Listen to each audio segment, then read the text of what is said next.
Welcome to Future Talk. Our topic today is the global energy transformation as we get closer and closer to being able to produce energy that is clean, sustainable, dependable, and economical. My guest is Lynn Orr, Professor Emeritus of Energy Resources Engineering at Stanford University. Professor Orr is a former Undersecretary for Science and Energy in the U.S. Energy Department. He's also been a leader in energy research at Stanford for over 30 years. And some of his positions there include founding director of the Precourt Institute for Energy, founding director of the Global Climate and Energy Project, and dean of the School of Earth Sciences. Lynn, welcome to the program. Great to have you today. Thank you, Marty. It's good to be here. So how close are we to solving this energy problem and having abundant, clean energy that never runs out? You know, there's no shortage of energy available to the planet. Think of the sun, think of the wind, think of waves, think of hydropower, nuclear power, fossil fuels. We have plenty of energy. It's all about how we transform that energy into services that we can use. And that takes devices that have costs. So we're looking not only to make that energy be available, but also to do it at a price that makes the economy function well and that everybody on the planet can afford. Now, some people think we should get rid of fossil fuels because they're polluting, but I understand you're actually pretty big on fossil fuels. You've done a lot of work in petroleum engineering, and you see a good future in fossil fuels if it's done right. Could you tell me about that? So fossil fuels have provided very important services to humanity over the last century and a bit. But it's clear that we also need to reduce greenhouse gas emissions. So there's a transition underway that will, I think, reduce the amount of coal in the energy mix. The natural gas, which has lower greenhouse gas emissions, will play a bigger role. And oil is primarily used for transportation. So to change that part of it, we will need to change automobiles and how they operate. So there's, as I said at the beginning, there's no shortage of energy, but these are big systems. So we have a lot to do to make them cleaner, and we're going to have to stick with this for a while. Now we have some images that illustrate some of the things we're talking about. Can we see that first image, please? Okay, so what are we looking at here? Well, this slide just makes the point that that you want to have energy be available to people. You want it to be reliable. You want it to be there when you need it. We also want it to be reasonably priced so that the economy can function well, that energy underpins absolutely everything else we do in the economy. You want it to be secure. You don't want disruptions. Look at what's happened in Puerto Rico, for example. That's not what we want. And we also need to protect the environment, and that means the air quality and water quality, but also greenhouse gas emissions. We humans are a global biogeochemical force now, and we've changed the concentration of greenhouse gases in the atmosphere, and that's leading to climate change that could have bad effects if we're not careful to avoid most of it. And we seem to have an insatiable appetite for energy. Is there something we could possibly do to lower the demand for energy? Well, there's a big opportunity in being more efficient in the way we use energy. We in the United States have left ourselves a lot of room to do better on this, I must say. That could be more efficient vehicles. It could be efficient lighting. LEDs now have come down 95% in price over the last 8 or 9 years. So they're inexpensive. They use much less energy than conventional lighting. We could do a better job of insulating our homes. We can buy efficient appliances. There really are lots of things that we can do, and those pay out very quickly and make economic sense to do right now, even as we work on the bigger long-term problems that involve the supplying electricity and transportation and such like. Okay, well, let's look at the next image. Can we see that, please? Now, what is this showing us? What is unconventional gas? So you might have noticed that in the United States, at least, natural gas prices have come down a lot. And that's because we have been able to develop shale gas resources.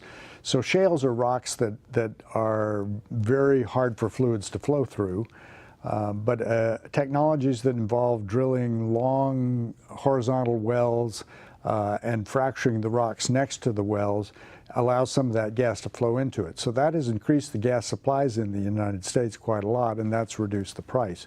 This slide just illustrates the fact that there are large resources of this kind of gas around the world. Some of them are not as good as the ones that we have here, but nevertheless, so I think the orange represents the shale gas. Yeah, is that's that right? right. So it's saying that most of the untapped gas available in the world is in shale. Is that right?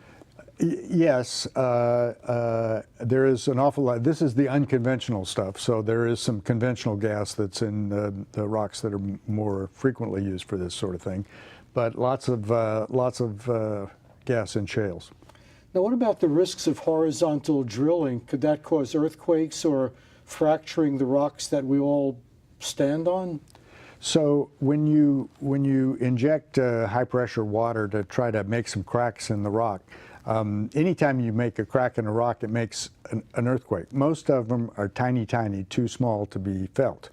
But if you happen to do this next to a fault that is kind of ready to move, then you can cause an earthquake that can be felt at the surface. Now, in Oklahoma, for example, they've had lots of earthquakes, but most of those have been associated with disposal of water that came with recovering oil somewhere else. So it was not the hydraulic fracturing that caused most of those earthquakes. Most of it was water disposal.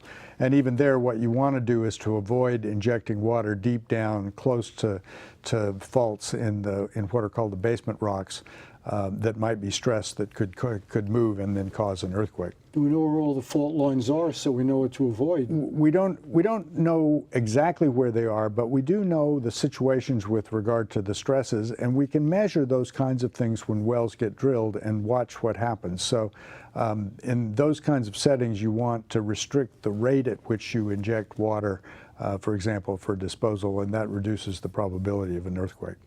Okay, let's look at the next slide if we could. Okay, now what is this showing us? So this says something about how our activities as humans contribute CO2 to the atmosphere, or CO2 and other greenhouse gases.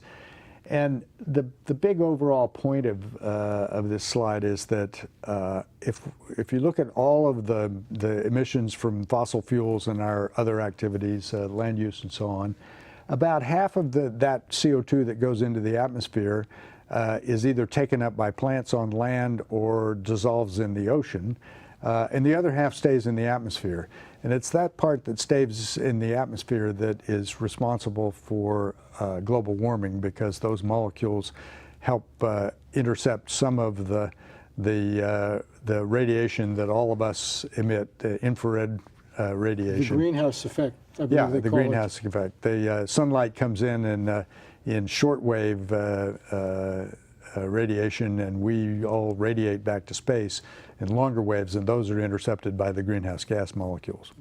I think we have one more slide. Could we see that last slide, please?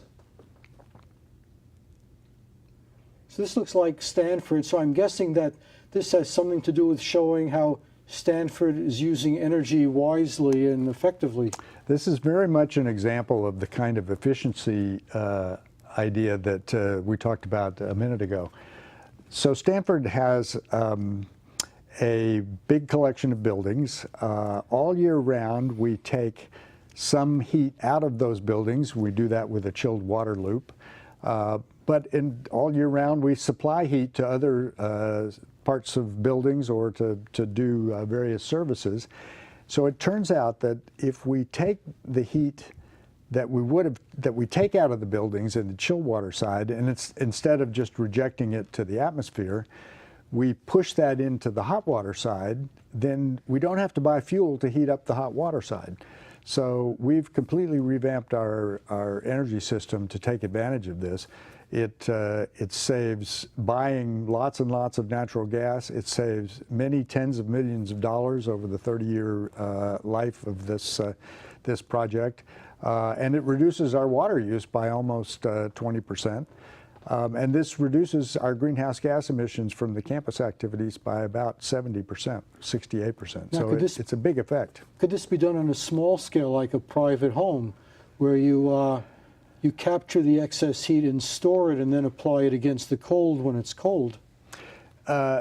Storing it, well, you can do that. We do that in some buildings that use big concrete slabs to store cool from the night in the summertime and to store warmth in the daytime. It can be done at the individual house level, but it probably makes more sense at the kind of district heating level that we're doing here at the university. Now, you recently were employed at the U.S. Department of Energy. You were Undersecretary for Science and Energy.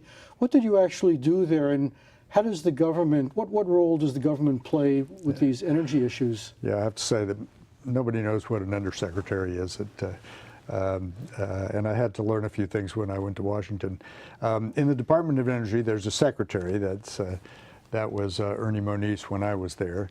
There's a deputy, and then there were 3 undersecretaries. The one undersecretary worked to be in charge of the nation's nuclear weapons. Most people don't know that DOE owns them and stores them and has to make sure they're stored safely. There was one undersecretary who was responsible for the cleanup of making all those weapons during the Cold War. And then the third part, the good part, was the science and energy R&D, and that's where my job existed. So I looked after the science programs. So these involve 10 of the national labs, like SLAC and Lawrence Berkeley, or Argonne or Brookhaven. The applied energy labs, NREL, for example, or Idaho National Lab, or the National Energy Technology Lab in Pittsburgh. And the programs that were in the applied programs were in energy efficiency and renewable energy, fossil energy, nuclear energy, and a part of it that dealt with the modernization of the grid. And then the science programs involve things like high energy physics and fusion and basic energy sciences. So it was a big, wide range. It was a great job in the sense that I had this mandate to stick my nose into all kinds of interesting research. I worked on the budget. I worked on figuring out how to coordinate activities that needed to stretch across the whole department. The grid modernization, for example, involves plenty of fundamental science, but also applications as well. And that kind of reflects the sort of area where I think the government role is appropriate. Government support for fundamental science is an absolutely essential part of our world leadership of science. And on the applied energy side, we should be working on the early stage stuff that needs development before industry can take it over and make it fully commercial. So there's a portfolio of activities, and my job was to think about what should go into that portfolio. So if you received 100 research proposals and you have to pick maybe 5 of them to go ahead and fund, so you decided which ones are most likely to produce good results? Yeah, partly. The budget here was about $10 billion, so I didn't do individual proposals. But what I did do was to work on the priority setting amongst the various programs, and then they have grant competitions for university research, or even ones that could involve companies as well, where they do all that ranking and so on. But I didn't do that personally. So do you feel that the government has the right sense of urgency about this? Is this an urgent problem? Some people talk about it like this is urgent, climate change, we've got to fix this right away. Other people are a little more relaxed in their attitude towards it. Well, I do think that the problem is a serious one that we have to address with vigor. But we should also remember that these are big systems, so it will take a sustained effort over a good period of time. Think about, for example, as a parallel, the 1960s, when we were beginning really to work hard on air and water quality. We, in the intervening 50 years, we've made huge progress, but it's taken time to do that. We're really talking here about changing the world's energy systems to be much cleaner than they are now. And given the scale of them, we'll have to keep developing things for a long time. But there's been huge progress. If you look at the costs of areas like wind and solar, the wind prices are down by 50%, solar by more than that over the past 7 or 8 years. So huge progress on all of that. You can see steady growth in those in the deployment of those technologies, but it will continue. We'll need to continue that over an extended period as we go forward. Now, what about nuclear energy? It was popular in the early days of the atomic era, but it's fallen into disfavor. We've had meltdowns. Also, there are toxic byproducts that take thousands of years to become neutralized. Yeah. Do you think nuclear energy has a future, or will that be superseded by things like solar and wind power? Well, nuclear has the advantage that right now it's about 20% of our electric power generation in this country. And it doesn't really have any greenhouse gas emissions except for making the steel and concrete that go into the plants to begin with. So it's an important component of our energy mix. I think it should stay in as a part of a diversified energy system.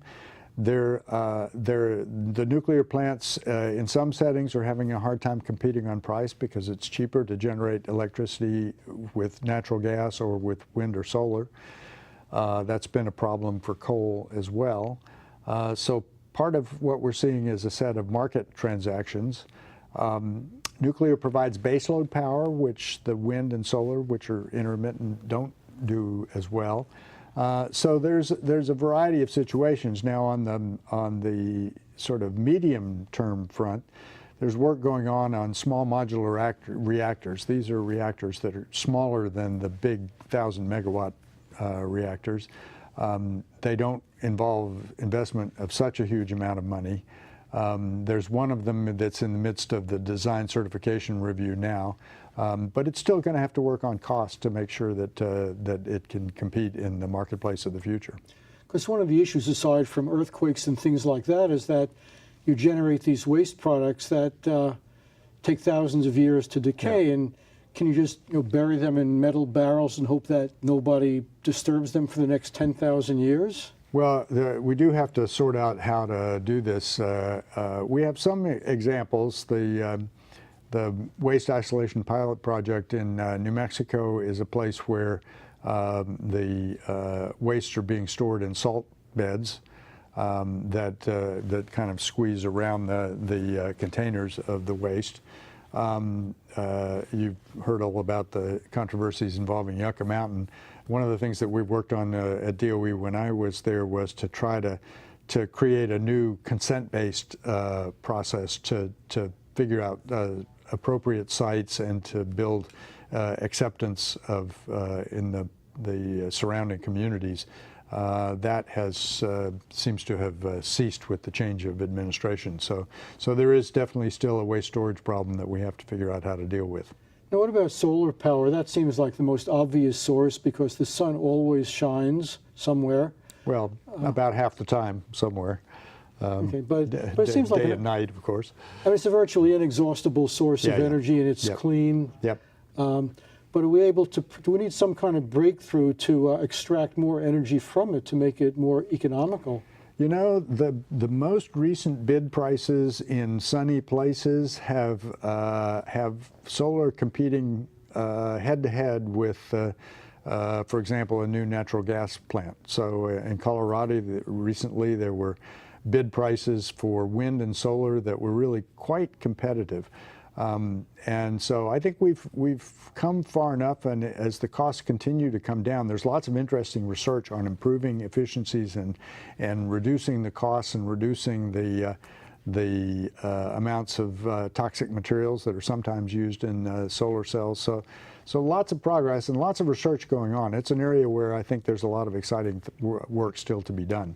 We're making much progress storing electricity because electricity usually has to be used as soon as it's generated, so you can capture sunlight all day long, but it's hard to store that and then use it whenever you want, unless we get better batteries than we use today. Yeah, energy storage is, Well, it's something we've been doing for a long time because we use hydroelectric power. So the most efficient way to store electricity is to use it to pump water uphill, and then the next day when you want to use it, the water comes back down and generates electricity. You can get round-trip efficiencies that are close to 90%. Get 90% of the energy you put in to get it up there, you can get back. Batteries don't do that well, but battery costs are also coming down, and particularly as we get to scale with regard to electric vehicles, I think you'll see significant advances there as well. So that's a system where you need different kinds of storage. You need some storage to help take out the very short wiggles that a wind turbine might produce, other storage for an electric vehicle, and still more for doing the day-night, winter-summer kinds of things. So there again, you want a diversified system, and storage has an important role to play. Now, do you think solving this energy problem is purely a technical problem, or is it also a political problem or a financial problem? Is there resistance to getting cleaner energy? Well, markets really do matter, and costs matter too, because we supply and use energy as a commodity, and the margins are thin, and there's lots of competition, and there's a big existing incumbent system that would like things to stay the way they are. So the structure of markets matter. We need to have, for example, electricity markets that value energy that's available, that's reliable, that for which there's enough capacity to meet the peak demand, that is able to recover quickly when some sort of natural disaster strikes, that's secure and resilient. And right now the market is structured in such a way that it's largely based on the cost of dispatching the next bit of power generation. It doesn't necessarily take into account all these other capacity kinds of things that support voltage and frequency and other services. So we do need to work on that market structure, so that's partly a political issue as well. But we also need a good diversified energy R&D portfolio that will provide us with some new tools to reduce our impacts as well. Are there national security implications for this? So, for example, if some other country gets ahead of us in energy generation, are we threatened by that? Well, do we need to keep a lead? Yeah, economies that use energy efficiently, that control costs, that have it reliably, those are going to be economies that compete well in the world marketplace. So I think there's an important reason for us to try to lead the world in clean energy R&D. It wouldn't be a bad thing to sell that to the rest of the world as well. And we also there are definite security interests in for example, cyber protection of our energy assets as well. And there's some more work to be done there. A lot of work has gone into that, but there's more to do.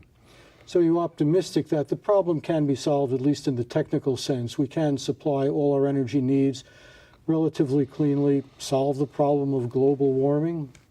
I am optimistic. We humans are incredibly inventive when we make up our minds to do so. I think we have a way to go on making up our minds to work on this as hard as we need to. So there's more to do, and we have to be willing to stick with it over an extended period, because even if we had complete agreement on everything we wanted to do, the capital investments are pretty big, and so we would need to do this over time. So we just need to work hard on this and stick with it. Now, do you find that energy researchers like yourself have the resources you need? You are provided with the funding and equipment you need to maximize your potential, like the resources is not the bottleneck? Well, you're asking a university guy, and you always need more money. We can always think of exciting things to do faster than we can figure out how to pay for them. But I'm reasonably confident. So far, the Congress has been willing to stick with the R&D side, recognizing that it's our place in the world is really fundamentally based on the quality of the educational and R&D system that this country has had. It relies both on universities to middle-sized companies to big companies as well, and that spectrum working together can keep us in the lead if we invest appropriately across that portfolio. Now, there are a lot of different potential energy sources. One energy source is conducting heat from the interior of the Earth, because Right. the inside of the Earth is hotter than the surface. Is that something feasible, like sinking a heat tap into the Earth and just drawing up that heat? Can Yeah, that those are geothermal resources, and in California we actually use geothermal power quite a bit. The geysers is a geothermal field. There's a fair amount in Nevada as well. There's R&D underway to try to extend the fraction of the Earth's crust that we can take advantage of that heat. And even just in the more mundane level, the just basic heat pump. You know, at Stanford we use these big heat pumps for our heating and cooling system, but you can do that sort of thing at your house as well, where you use electricity in effect to move heat from the ground into your house. How effective that is depends a lot on the price of electricity. We only have about a minute left. Any last-minute comments, things I haven't thought to ask? Well, I think you did a good job of asking. The big question is how do we move forward? And I would just say again in closing that, you know, there is a huge opportunity space. There are huge markets around the world, and there are huge benefits to be accrued if we make our energy system cleaner than it is now. And we should just work on that as hard as we can. It's full of good jobs. It's full of challenges for smart students. Opportunity that we should seize and move forward. And I think that's a good note on which to wrap. I'd like to thank my guest, Lynn Orr, Professor of Energy at Stanford University, former Undersecretary for Science and Energy at the U.S. Energy Department. Thank you for watching. Visit our website, www.futuretalk.net. For Future Talk, I'm Marty Wasserman, and we'll see you next time.